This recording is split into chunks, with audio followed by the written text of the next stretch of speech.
Welcome back and let's do this. I could not be more excited for this video. I have been doing a lot of preparation. You'll see some of my notes, which is pretty rare. I normally go more sort of from the hip, if you will.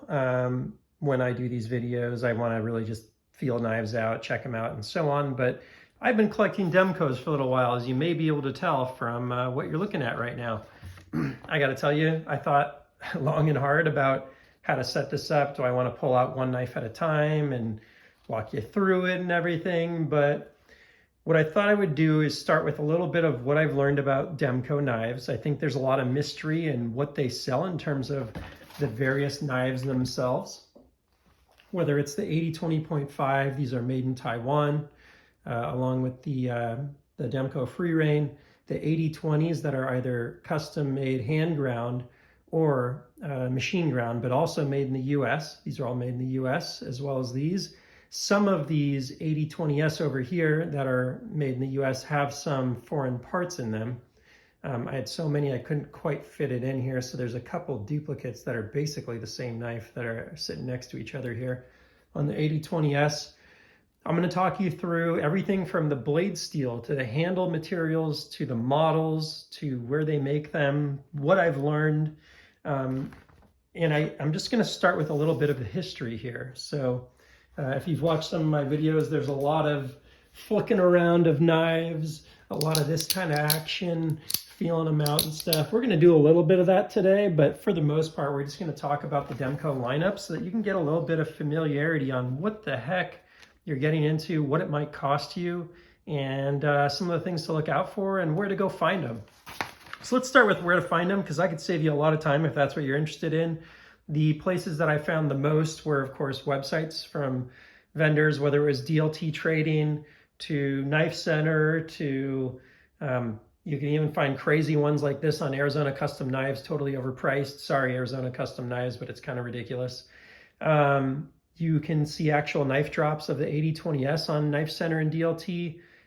There are all sorts of knives. They're listed on the Demko Knives website, so feel free to go check that out, and you might get some tips on where those drop. These are the ones that most people are able to get today. You can get a lot of AD20 from either knife shows or on the, on these different pages, whether it's bladeforums.com, the Demko Knives Facebook page, or the Demko Knives Dynamics private Facebook group. Check that one out because it's actually got quite a few more knives for sale. All these knives are generally sold from websites, aside from this one up here. The AD20.5 Damascus was very limited, made in Taiwan, but full Damascus handle, and there was only 100 of those or 200 of those made, I think. I think it was 200. And we'll get into a little bit of everything. So let's start with the history, and then we'll talk a little bit more about what you can buy, where you can buy it, and so on. So I've got two resources here. One's just some of my notes. I did a similar type of note sheet for when I did my research on Victorinox. I did a Victorinox, why I thought a couple models were the best models. And then I've got just a printout and total credit here to the Demko Knives Dynamics group and some of the members there that maintain this list. But since it's not super publicly available, this is the Demko info and price list. As well as it has a lot of info on the blade steels and stuff. So I'm just going to hold this up in front of the screen for a second in case you want to pause or take a screenshot or whatever. This has a lot of really great info on if you can actually buy one of the American-made knives or the US-made knives, what it might cost if you actually get it from Demko at a blade show, at a knife show or whatever, and or if you can find one off of a website when they drop. Most of them sell in less than an hour, if not minutes. So that's a little helpful, but I'll be referencing back to this as we go. I'm just going to throw this down and I'm going to talk you through a little bit of some of the research I did. So the company itself was founded in 2010. They're based in, I'm not even sure how to pronounce this correctly, but Wampum, Pennsylvania, I think is how you pronounce it. I just saw there was an article in 2021 where they were moving like literally from their garage into an actual, it looked like an office location or a factory location or something like that. So they're definitely growing. At the time in the article, Demko was saying, we're making these knives 200 at a time. We're not producing thousands of knives yet in the US. Obviously, if you know what's going on in their Taiwan factory, they are definitely producing in the thousands, and you can get those pretty readily available. I know for a while they were hard to get, but almost anything you see here, you can get off of a website right now, and I'll talk you through some of that. Andrew Demko is the primary knife maker and I'd say engineer behind it. John Demko seems to do a lot of the business stuff, and there are a few brothers that are involved with it. I'm not an expert on this, so if you join the Facebook groups, you can learn more about them and some of the history of knives. I didn't buy a lot of the early knives from them, so I don't know a lot about the AD10, or there's a rare AD20, the AD15 or 22. I've had some of these in hand, but I really got interested when the Shark Lock came out. And if you're not familiar with the Shark Lock, I'll just grab one here as an example, but it is a really impressive locking mechanism. You're gonna see as I open it that it sort of pulls back, and there's a spring in there that actuates as the blade moves. It's amazing for like 3 or 4 key things. One is it's really strong. So like the amount of pressure you can put this way on the knife, the amount of force is hundreds of pounds, like 2 to 3 times what you can on an average knife lock. 2, it's really fidgety and fun. 3, it's really safe. So it actually moves your hand out of the path of the blade, whereas a lot of knife locks, like liner locks and frame locks, you're putting your hand in front of the path as you're closing the knife this way, which is, pretty illogical. And it is just very predictable, and it has some really interesting detent qualities to it that keep the knife in place, whether it's here and or when it gets to a certain point up here, it will pull it into place as well. So there's some benefits of spring that you've learned from maybe Axis locks or others that are like it. So I'm not going to go deep into all the mechanics of the knife here. I've broken them down on other videos and stuff, but that is when I started collecting them, is when that came out. So let me talk to you a little bit about what I learned about the patents around the various locking mechanisms. And it was kind of fun looking up the patents of the history for Andrew Demko. The self-opening folding knife is one of the early patents, the earliest one I was able to find. There may be some before that, but publicly available, this is what I saw, 2004, right? So that's going back almost 20 years now, which is pretty cool. It's 18 years ago, plus 18 and a half years. The triad lock is the one that's probably most well-known out there because Cold Steel put it on a ton of knives like the AD10 and others that became very popular knives. And there was great videos out there of them putting like 700 plus, 800 plus pounds on knives, pulling against that triad lock, and it showing how robust it was. The locking device for a folding knife was the actual name of that patent, which was kind of interesting. But if you look at the patents, you can tell it's the triad lock. Shortly after that, less than a year later, the Scorpion lock was patented. It was called the dual handle safety folding knife, which is a really crafty design. Still, a lot of the elements, actually, I feel like, of these locks are demonstrated in the Shark Lock, but better, in my opinion, for a lot of reasons. We won't go into that either. But the Shark Lock itself, I can't remember what the exact name of it. I don't look like I have it written over here. Arm blade engagement lock for folding knife is the name of the Shark Lock. And that was filed in March of 2019. And shortly after that, you saw, there were hand ground versions of Demko knives and stuff, and US made versions, because he has the patents on all of these locks. He was able to actually sell these, versions of these knives along with Cold Steel, like separately from Cold Steel, I should say. But you really saw them take off when this patent hit and kind of go to the next level. And what I'll call like the mainstream knife buyer started to go, oh, there were a lot of, Cold Steels that were mainstream knife buyer, purchases also. But I think in terms of a one-hand use, like really cool all-around lock, this Shark Lock patent, I feel like is, that's his $1 million idea. He's probably made a lot of money on these other ones too, don't get me wrong. But that to me is the pinnacle of what has been designed, and it led to what you're seeing in front of you now. The things to know as we go into it, and it's on that other sheet you saw as well, but there are machine ground knife blade shapes, drop point, clip point, and shark's foot. There are hand ground shapes, which are massive. There's actually more than what I have on here, but Tanto, Stinger Tanto, the slicer shark, whale shark, sharpoon, clip poon, drop poon. I've heard this one right here called the peanut shark or something like that, or I don't know what it was called, shark foot peanut or something clunky like that. So there's a lot of hand ground shapes. This one right here on this Ultim handle is actually a one-off. Apparently they've only made that like one time, but you could call it almost like a drop Tanto or something. Pretty cool shape there. That's a Stinger Tanto, by the way, on the fat carbon here that is just above the paper. as I'm showing you. The different machine ground steels that were used, AS10A is one of the most popular for all of the lower end, if you want to call them that. They're still fairly expensive, starting around $150 a knife. But the lower end AD20.5 is made in Taiwan, and the free reign, everything that costs about 150 bucks is using AS10A. I found it to be pretty darn good so far. Blade steel, we won't debate all that today. They have anything from D2, so like this Knife Center exclusive orange one here uses a D2 blade steel, and a lot of these Grivery and G10 versions had D2 in them as well. So some of the AD20S that were produced US made, but sold through some of the stores as opposed to over the table. I think they have sold D2 knives over the table as well. And then anything through 3V, 204P, S45 yen. We're going to go into a little bit more of that as we go into the knives, but you'll see a lot of the metals used here, 20 CV Crewware, M4 now. MagnaCut is reserved only for the hand ground, so you'll see some of the same blade steels here. There's even been like some pretty, what I'll call exotic blade steels used here, like an S90V or Crew Clad. But MagnaCut's starting to become like the go-to on pretty much all of these. So I have 1, 2, 3, 4 customs here, and every one of those AD20 Customs is a MagnaCut. So let's go into a little bit of you know what, let's do one last page here. Let me make sure, I think I only did one page for this one.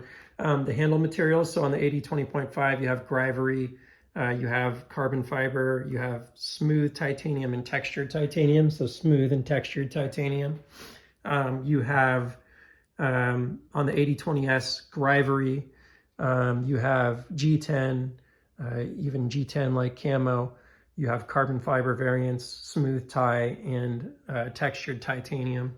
On the AD20, you have similar, you're gonna see, I think it's only G10 and titanium, whether it's smooth or, let me just double check the list real quick here. That one is, it says Grivery is available. I've never seen one personally, or I've never had one, but G10, carbon fiber, all tie, and all tie textured or milled. So that's like this. So I think there's a smooth one and a milled one for that. I know the AD20S a little better just because it's easier to get more of them. And then on the hand ground, you can see anything from G10 and the Dayglow here to fat carbon, titanium milled with, in this case, you even see some like pretty exotic cutouts in the milling there and some unique colors in the standoffs in the back and on the pocket clip. You have Ultim here, which has a tie liner inside, which is really exotic and cool. Amazing looking knife in the sun. I'll go into that a little bit as well. So that pretty much covers the handle materials. The AD20S, I feel like, are the ones that have the most variety and probably need the most time spent on it in terms of like, you're probably more likely to get one of these anyways than an AD20. And I can really try and give you some feel of what is actually out there and available on it that you might look out for. So that kind of brings me over here to this list. I'm just going to show real quickly more of an up close here on the blade steels that we just mentioned. Here's some of where those are available. So you'll see like certain models like the AD20S has these blade steels that have been produced, and AD20's only been done in 3V, 20 CV, and Crewware. And the hand grounds, you know, have, again, quite a few variants there. So let's get into it. Where did I start? I started looking for this knife right here, and it literally came today. It's the last knife I got. How many do we have here? It's something like 34 knives or something like that, plus the 2 free reigns. We're talking, you know, almost 40 knives. And that was what I really was seeking out, along with these 2 knives initially. And you know, I ended up actually getting this in hand, and this is the AD20.5 titanium textured. You can get these from just about anywhere, Knife Center, DLT Trading. Actually, one of my favorite websites is White Mountain Knives. They have quite a few of them also. I think White Mountain does a couple AD20S drops as well here and there. But those are just really good EDC knives. They're small, you know, ranging from 3.5 to 4.25 ounces, something along those lines. And they're really great knives, and there's a ton of variants here. So we're going to kind of buzz through these variants, and we're going to spend quite a bit of time on these guys. So let me start here. Typically, what you're going to see is an AUS 10A blade steel on these. You may look at upgrading the pocket clip like I have here, but you're going to get a Grivery scale that has inlaid steel. So inside of here, you'll have a steel inlay, and it makes it quite a robust feel to it. So it's pretty good, even though it's Grivery. It's better than most Grivery that I've felt. They do have a black on black version where even the pocket clip is black. You can get these from Blade Ops on sale right now, so check those out. They have them at a few other websites as well, but it's kind of a unique look that not a lot of the other ones look like. That's still Grivery, still AUS 10A, but you pay an extra 10 bucks or so for that you know, black coated finish in many cases. Here is the Knife Center exclusive. They do a whole run of these in D2. I don't think they offer an AUS 10A. They call it K110 or whatever it is, but it's really D2 at the end of the day. In fact, it even says on the blade D2, still made in Taiwan, still using the same materials, but if you prefer D2 for a little extra Rockwell hardness or whatever, and you don't care as much about the stainlessness of the AUS 10A, that might be a good variant for you.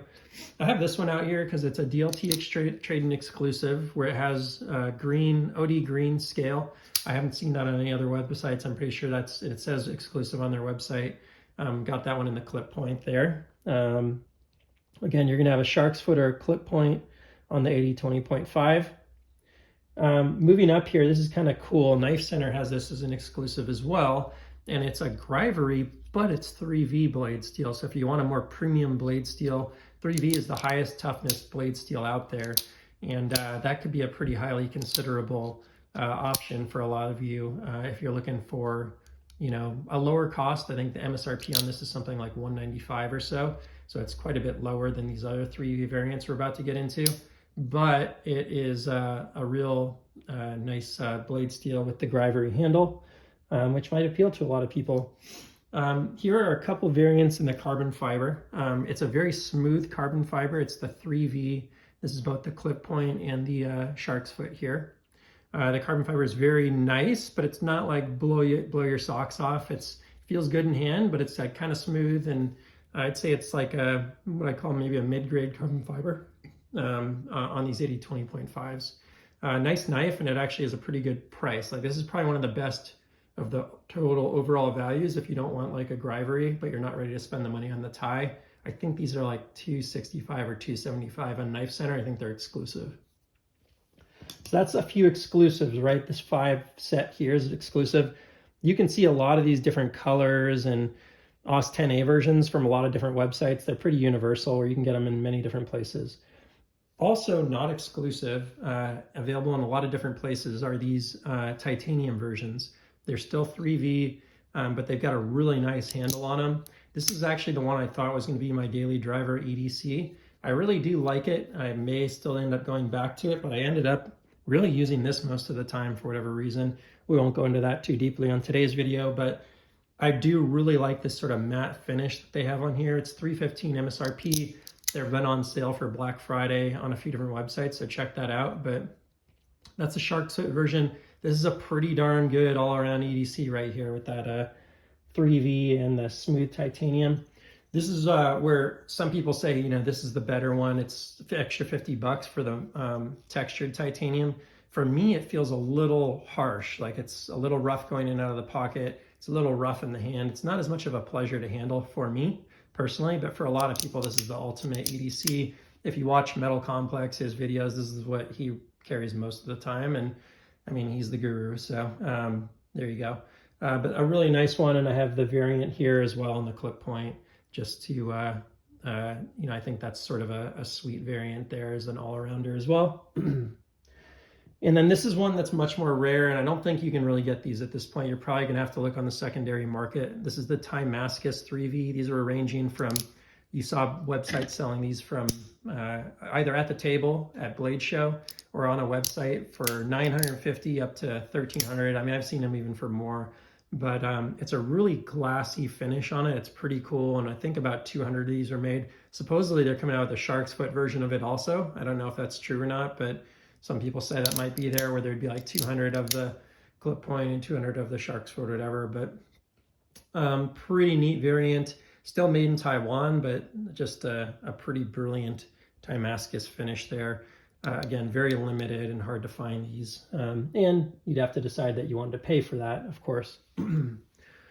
So let's now jump into the AD20S, and then we're going to finish on the AD20s. On the AD20S, starting again, I'm going from like low cost up to high cost is kind of how it's done. Although in this case, it's a little different. I'm just going newer to older. But the lowest cost versions or variants are these Grivery D2 models. And you can see the difference of the Grivery and the G10, by the way. The Grivery has that smoothed out pocket clip landing spot, whereas the G10 doesn't, which is kind of interesting. That's really the only difference you can tell between the D2 variant of the Grivery and the G10 is just that is missing there. So if you get one without a box and you're not 100% sure, that right there is what to watch out for, is that smooth landing spot represents the Grivery. These D2 versions were all, as far as I could tell, no slot also. Here's a gray version of that OD green one as well. I think that OD green one, by the way, is a DLT exclusive. I'm not 100% sure because I got it pre-owned, but I'm pretty sure. Here's a gray version of that as well. Just again, ran out of space here, so it's sitting on the side. Now, early on, and I haven't seen this for a while, and they may still be making it, but I'm not sure. There's a D2 variant here. You can see D2 in here, variant of a clip point AD20S. And most of the AD20S that are not shark's foot are drop point. You can see here, drop point on the carbon, drop point on the titanium. Turns out the lower end G10 and maybe even a Grivery, it may be available, models had the clip point available, no slot. So the AD20S is actually available in clip point, shark's foot, and drop point, depending on which model you get. So be on the lookout for that. If you see a clip point, it's either an AD20 or a D2 version of the AD20S, or of course an AD20.5, but if you see a bigger handle, that's that. Now let me show you the difference really quickly. One G10 next to the other of the AD20 versus the AD20S. It's a really big blade stock thickness difference. They feel pretty different in the hand too. Not hugely, because it's the same size in every other way. The scales all are interchangeable for the most part, but just, see the difference there. And again, no slot here. Now there are some rare no slot versions of the more expensive AD20, as you can see right here on this titanium, but this is the one that, is kind of hard to find. And it took me a while to find one of those, but they do float around on the secondary market. So just be on the lookout when you see clip point versus shark's foot. It can kind of start to point you in the right direction as to what the heck you're looking at. When you're looking at these Demko models. Again, they don't have these models like listed on their website, so it's kind of hard for a lot of people to know what's out there. So these are 4 D2 blade steel models.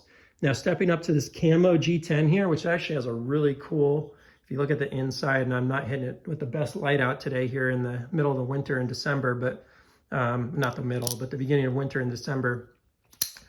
This is a shark's foot slotted Almanac blade steel. So you're getting into a little more exotic blade steel. You see a little different on the jimping here versus on the D2 model. It's fairly similar, but a little bit of a difference there. The jimping can be kind of diverse on the various different Demko models.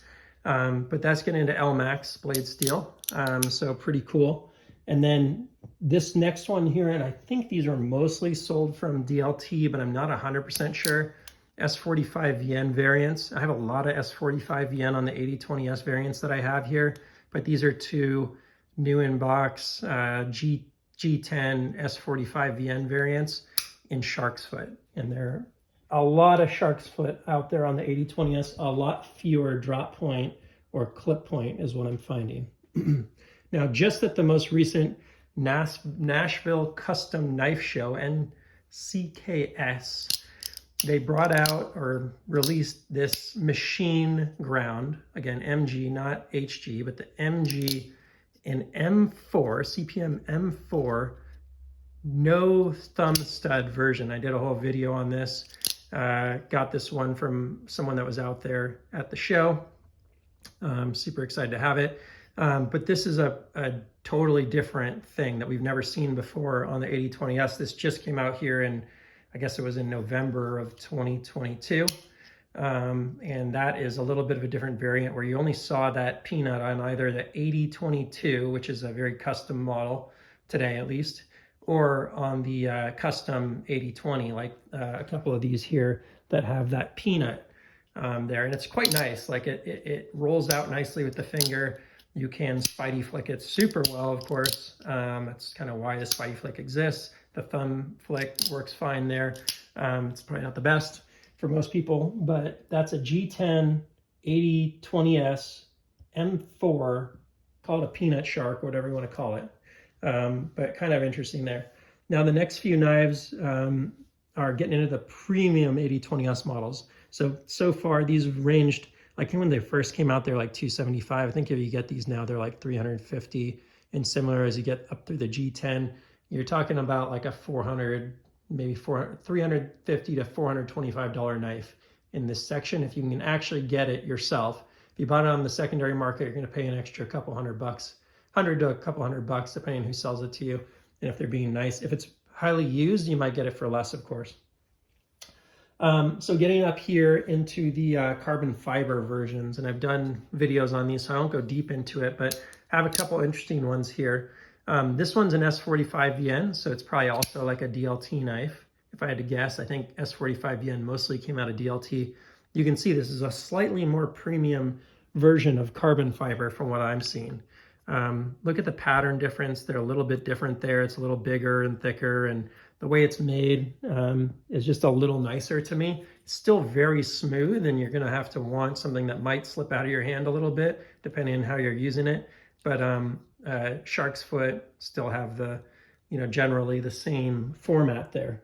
Now, early on, they made a couple knives in M390, and this happens to be one of them. And you see a very different jimping here on the blade, on the spine here. This is a drop point M390 carbon fiber.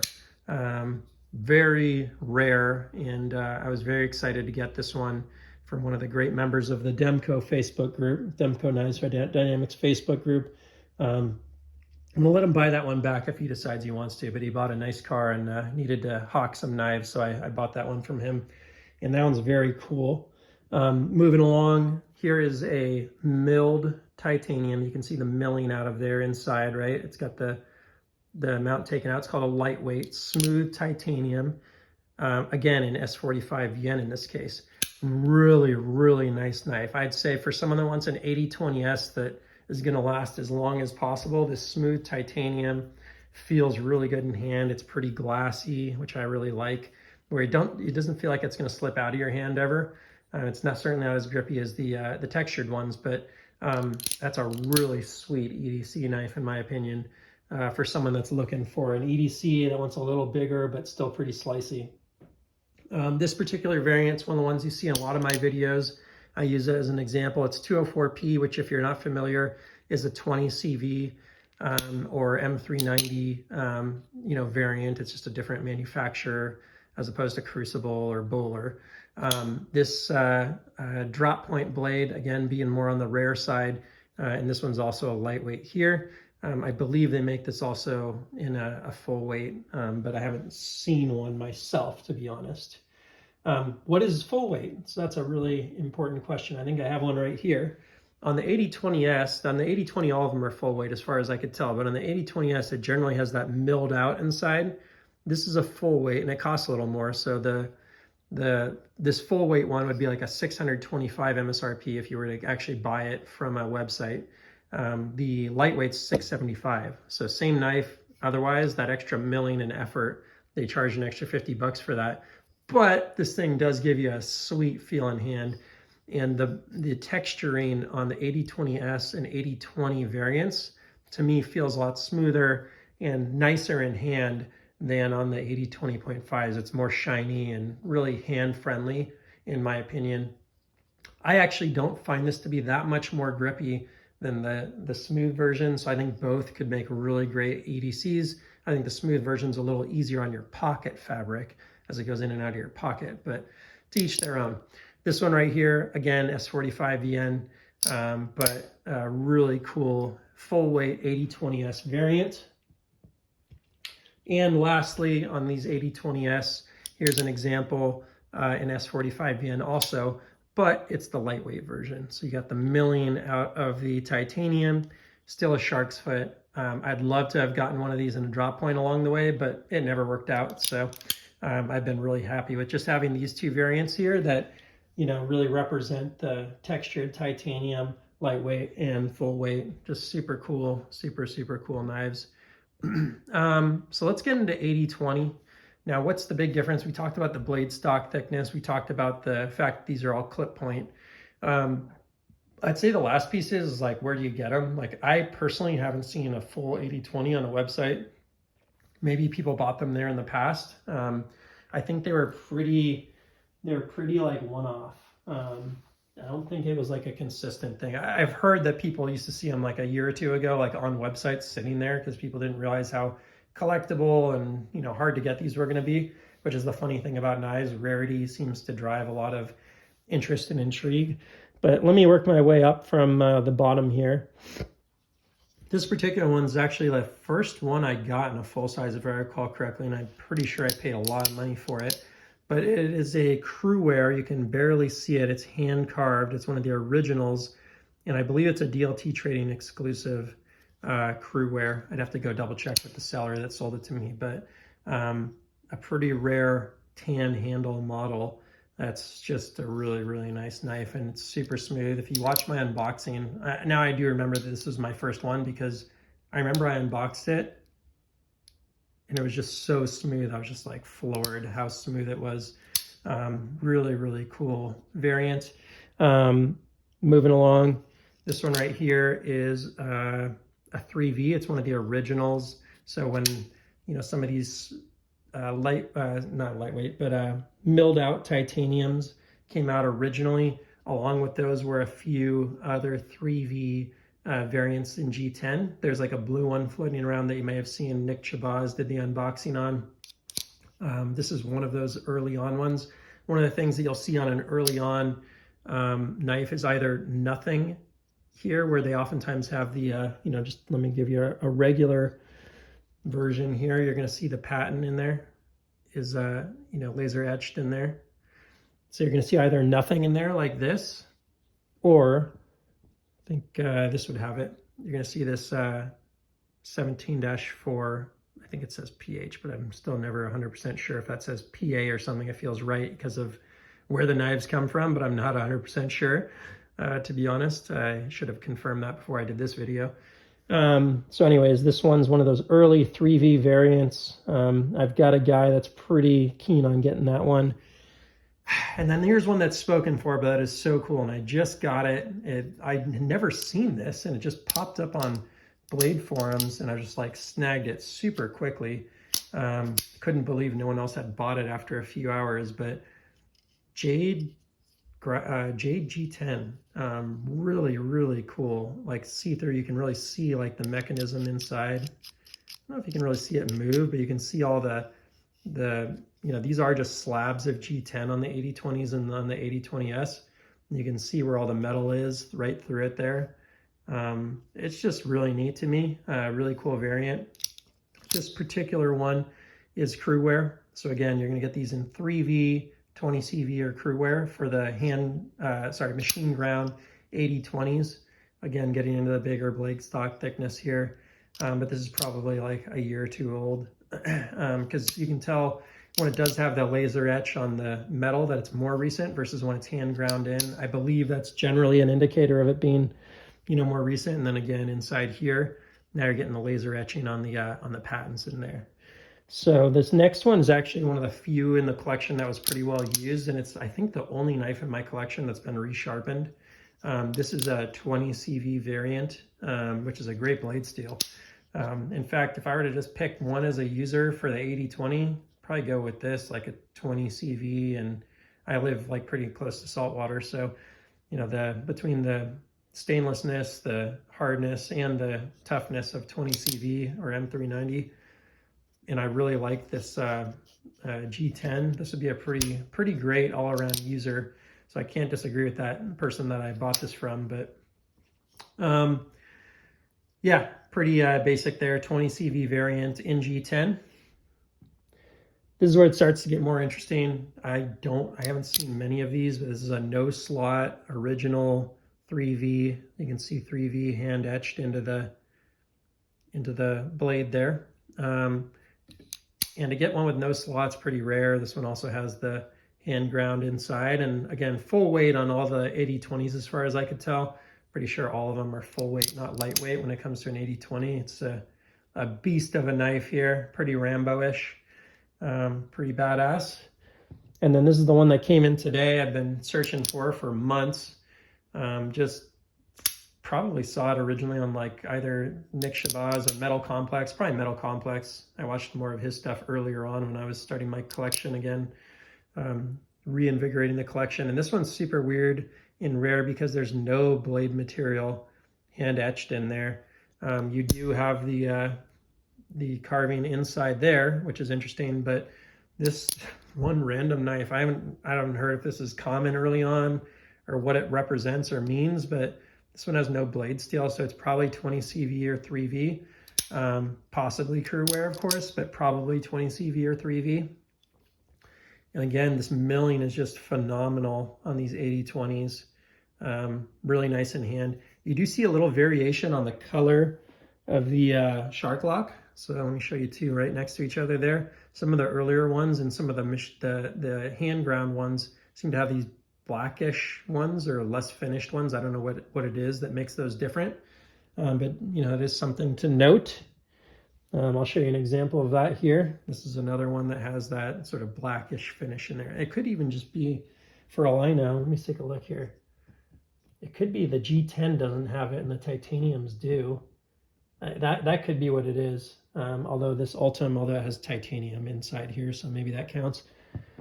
And this one has it as well. So maybe just some of the hand ground. I don't know why they do one versus the other. I've never seen anyone write anything about that. But anyways, that's, to me, like, this is the, I don't want to say the consummate, but like the go-to, like the one that kind of made a lot of people very excited about this as a hard use, like badass knife. That one right there is the kind of the pinnacle of what Demko is doing here in this collection, and one that I'm super excited to finally have gotten into the collection and don't see myself parting ways with for quite some time, if ever. So let's get into these, and I'm actually going to go a little out of order. I realize now in hindsight this is a little out of order. I should probably have done it the other way. I'll just rearrange them. These are kind of when they were sold, at least to me, but generally as well. So this is a Dayglow G10 hand ground. You can see it was recent enough that it had the patent etched on there, but old enough that it was hand ground Magna Cut on there. So one of the Blade Show 2021 variants. What you'll see when you get into the custom is that they'll have this satin as opposed to stonewashed, I believe. Now I'm questioning myself all of a sudden. I should go check my notes, but finish, and the grind lines on there, which are just super cool looking, and they're using Magna Cut on a lot of these, which is really cool, and this Dayglow is just super popping. This one is spoken for as of today, so sorry to say that one is going to a new home that will love and enjoy it, but a super cool variant with the shark's foot. I have seen some of these that have like a swedge on the shark's foot, which is super cool also, but this is one of the earlier versions. They've started to modify more of those ever since. This is the first one that I got from a custom. This one was, I think it was Blade Show 2022. You can actually see inside here, the Magna Cut is laser etched on that one. And you can see in here on the hand grounds, they started laser etching the year it was hand ground. So HG 2022. And then you got the patents laser etched in there as well. This is just, to me, one of my favorite knives in my entire collection. I don't know what they call this blade, slicer, whale shark, whatever. I don't really care what it's called. It's just a really cool knife and variant, and something that I'm very proud to have, even though I can't open it right now. Yeah, just a beautiful one. And this titanium has you know, knocked down corners where they've kind of customized the look of it, and it's like got a brass look in there with matching brass standoff hardware and brass pocket clip, which kind of illustrates what they're doing on some of these customs. You know, this early on variant just had the same exact pocket clip as the other knives.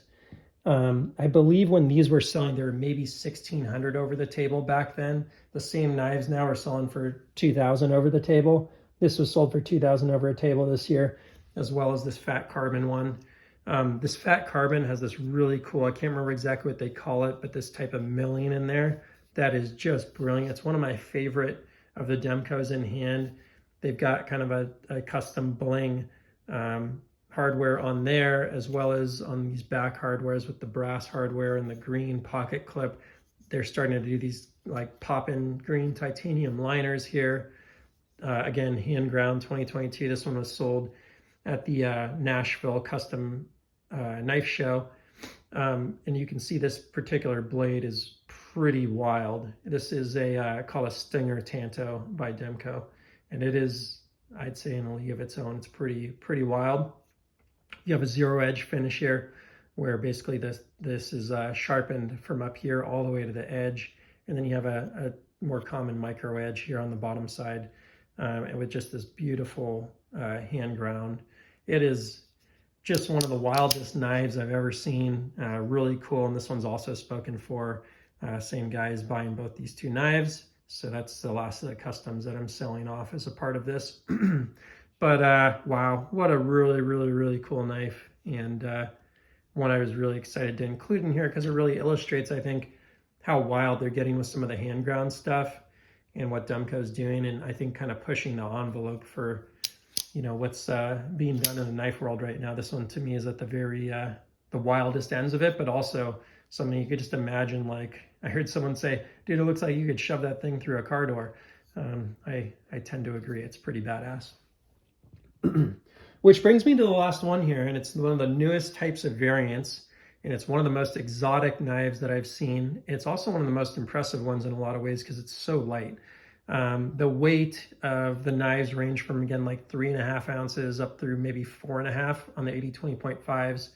I'd have to remember, but maybe 4.25 to 4.5 on the Grivery.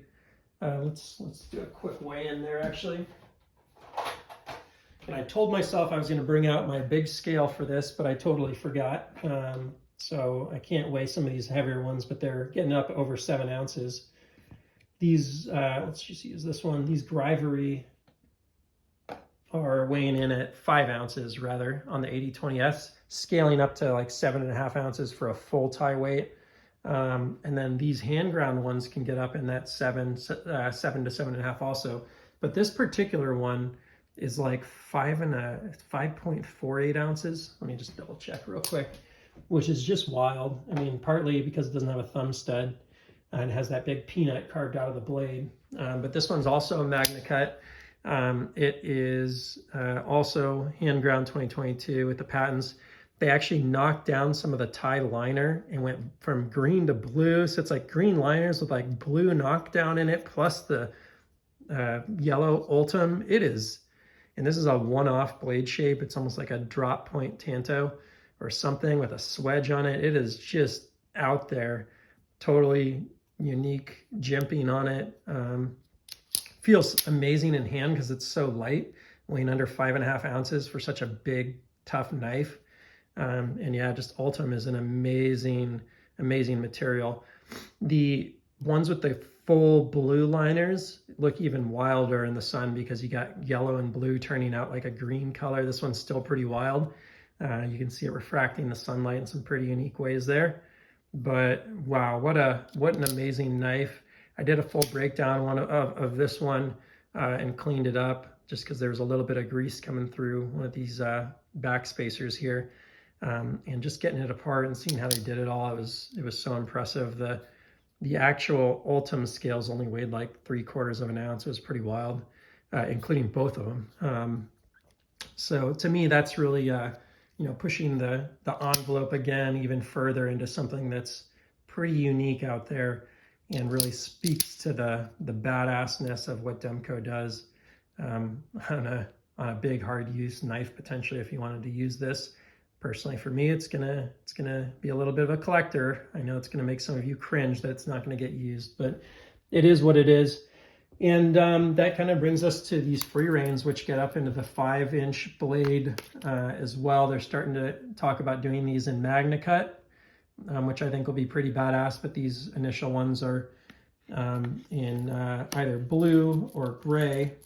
And they did some pretty cool stuff with these knife cases, by the way, where you can take them apart and there's like a soft nylon inside and then a fiberglass enforced outside. So you get the best of both worlds. You're not dulling your knife when you pull it out. The engineering that Demko put into this this sheath is really impressive and a big part of the cost of this $150 knife for sure. It's so funny. There's some people that love this and some people that just think it's such an overpriced knife.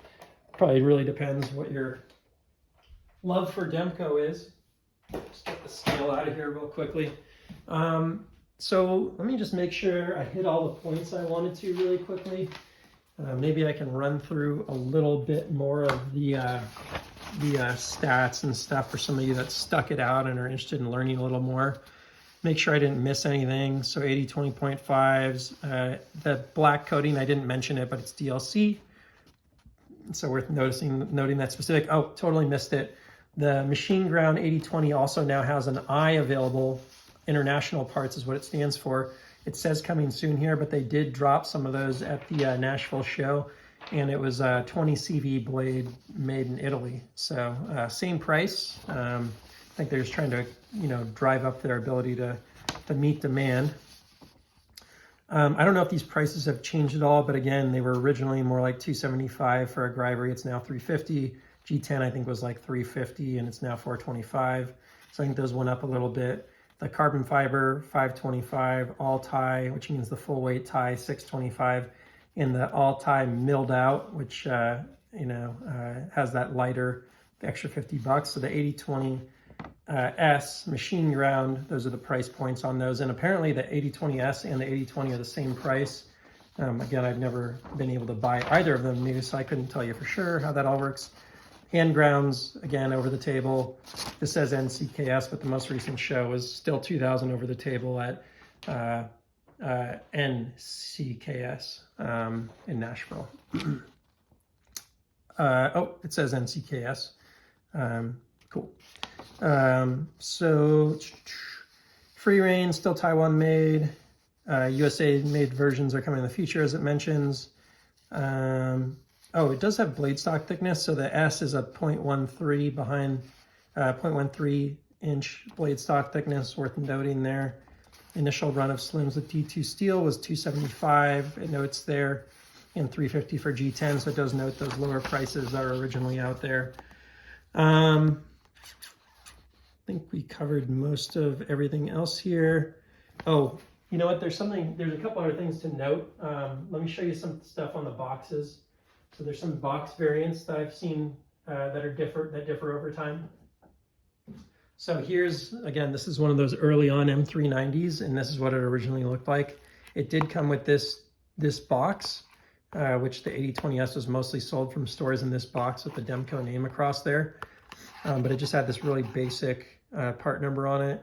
This works in the way of AD20 Slim. That's a 20S, or 80 Slim, 20S, drop point, carbon fiber 390.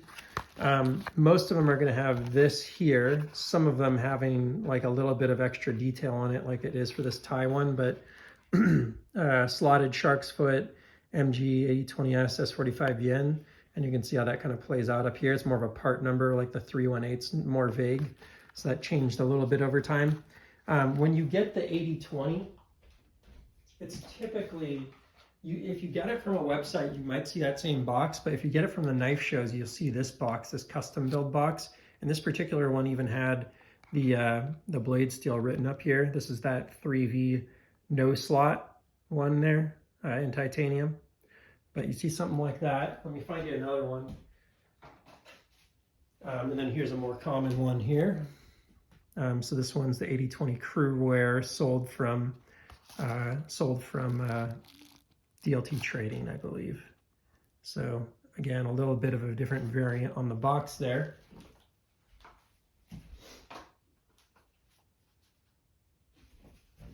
And bear with me, you may end up tracking one down that has this on it, made in USA with foreign parts and domestic parts, because some of the shark locks and stuff were made in Taiwan for these Grivery and G10 versions, these D2 ones. So I've got 3 boxes that have that made in USA with foreign and domestic parts sticker on it. And they're, again, D2, OD green, and this one's the D2 clip point. So 3 of those variations that have that written on there. Here's another slight box variation for that LMAX one. We've got a slightly, kind of going back to the old, where you can pretty much derive from here what it is, SE Shark's Foot, and so on. So there's a little bit of a skew variation that's happened over time. And then if you get a custom now the old customs like this one came in a box just like the ones you just saw for the AD20, but now the customs come in a full box like you would get for the AD20.5, but instead of, I should just put out that box real quick. Instead of this this box right here where it says AD20.5 on it with shark lock technology, that's the Demko Knives box you're typically going to get with an AD20.5, unless you get I'll show you the plastic package on the more expensive ones, which is kind of funny. It says Custom Knives AD20 with the patent and shark lock technology on there. And then it comes with this kind of, so on these ones, it has like a nylon, or like a polyester or a nylon pouch on it with it's got an extra lefty pocket clip and a little cleaner like that in there. And this one's going to have the cleaner. Sometimes it comes with a package, sometimes it doesn't, but it's a little nicer material. It's probably still not wool, but it looks like a wool feel or something like that, so that's kind of cool. And you'll see that on the custom ones in particular that have been sold in 2022.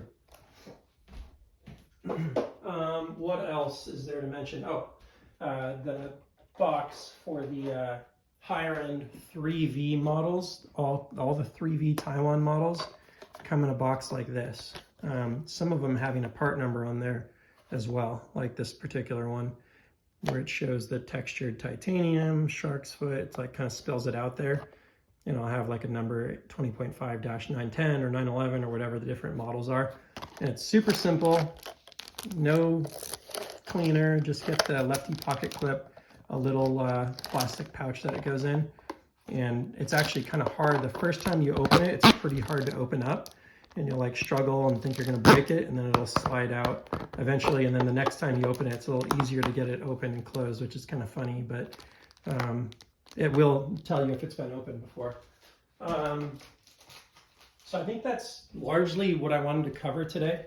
I'll maybe just zoom in a little bit here and see if I can get you a couple closer looks of some of these knives.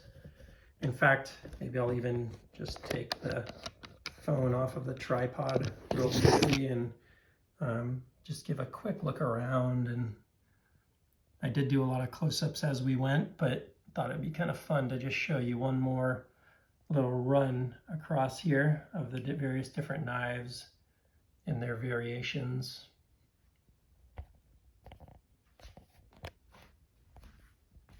And it did take me a while to figure out where to do this. And then it took me a little while to get all the knives out and actually put them out here on the, I ended up doing it on my ottoman with this little background. So that was a fun little exercise to decide how am I gonna actually display this many Demko knives. And I was always really curious how long this video was gonna go for. It looks like we're about to wrap up, but I figured it would probably be close to an hour, and indeed, it has been. So I hope this is a good resource. This to me is something that I really wish had been available to me when I started on this journey. It's part of why I did this, is just to be able to present all this info on all these different variants. I hope it helped clarify some of it. If it's not enough, definitely go check out the Demko Knives Dynamics Facebook group. That's probably where I learned the most as well as just talking to people along the way as I bought them. At the end of the day, I think these are a really great mix of collector and user knives. Again, this is my daily driver I use every day. And I think I could see myself using almost any one of these depending on what my situation was. Obviously, getting into some expensive ones here that, you know, to each their own. There are some people that use their customs as daily drivers, but it's not for everyone. But there's just so many cool options here. Even though it may look like there's a lot of similarity, there's really a lot of variety. And that's what's exciting. You're getting the amazing locking mechanism. You know that these have been tested to perform, you know, whether it's to keep you safe or to, you know, hold up. I think Demko's just got an amazing history of building a knife the right way. You got a lot of options in terms of handle materials, blade materials. You may not have the exact variation that you want, but if not, it's pretty darn close. Personally, I'd love to see a MagnaCut 20.5 come out. I think that would be super cool. And ideally a G10 handle. I think that's one of the things that's missing from the lineup would be like MagnaCut and G10 and the AD20.5. Aside from that, as you can see, it's hard to get them, but there are so many really cool variants. And I only have, you know, in terms of AD20S and AD20, there's so many other variants out there that you'll find, you know, got one-off made because they're making them. Again, they were doing them out of their garage basically.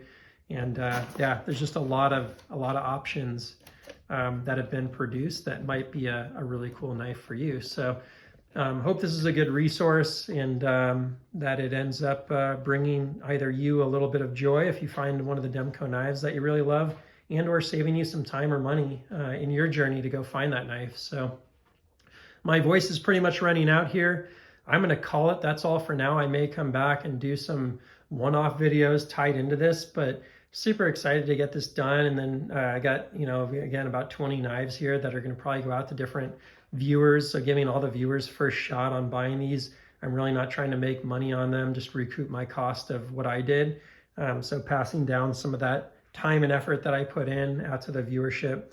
And yeah, I hope again that it was useful and a fun video. Please like, subscribe, and feel free to comment with additional questions and or videos that you'd like to see me do, you know, based off what you saw today. So I will see you on the next one, and take care.